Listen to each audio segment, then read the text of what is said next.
Bismillahirrahmanirrahim. Assalamualaikum warahmatullahi wabarakatuh.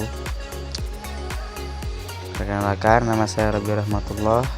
Jadi kali ini saya akan membahas tentang hubungan akal dan pengalaman dalam memperoleh pengetahuan dalam tugas mata kuliah filsafat umum.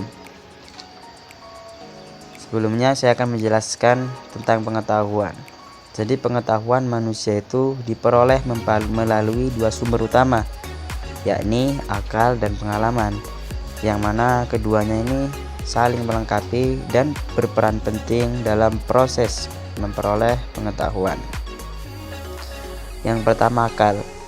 Jadi akal itu adalah sumber dari pengetahuan. Akal adalah kemampuan mental yang memungkinkan manusia untuk berpikir, menganalisis, dan memahami informasi.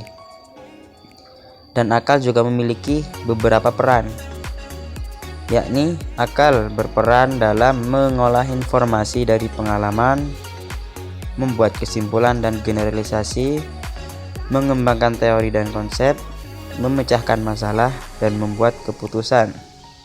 Untuk yang selanjutnya, pengalaman. Jadi pengalaman itu adalah proses bagaimana kita memperoleh informasi melalui interaksi dengan lingkungan sekitar atau apa yang pernah kita lakukan. Pengalaman itu dapat berupa seperti halnya contohnya pengamatan langsung, eksperimen, interaksi sosial, dan pembelajaran dari kesalahan. Dan keduanya ini antara akal dan pengalaman saling terkait dalam memperoleh pengetahuan.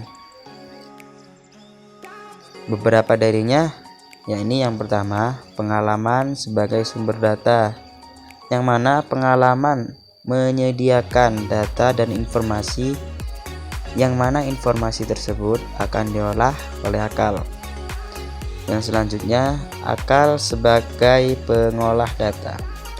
Akal akan mengolah data dari pengalaman untuk membuat kesimpulan. Yang selanjutnya, pengalaman memvalidasi teori.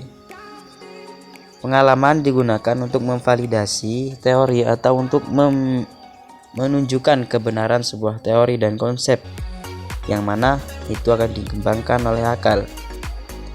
Akal memprediksi, dan yang selanjutnya akal memprediksi pengalaman. Akal dapat memprediksi hasil pengalaman berdasarkan teori dan konsep yang telah dikembangkan. Contohnya, seorang pengusaha menggunakan pengalaman dalam bisnis untuk mengembangkan strategi pemasaran, dan akal akan menggunakan pengalaman tersebut untuk mengembangkan strategi pemasaran yang efektif dan tepat.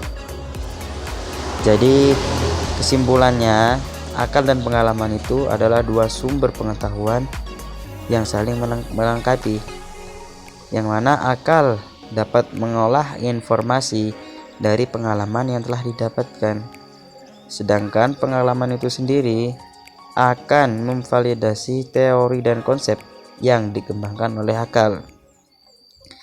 Dengan demikian, pengetahuan manusia dapat berkembang dan menjadi lebih akurat karena penggunaan akal yang tepat dan dibenarkan atau divalidasi oleh pengalaman tersebut.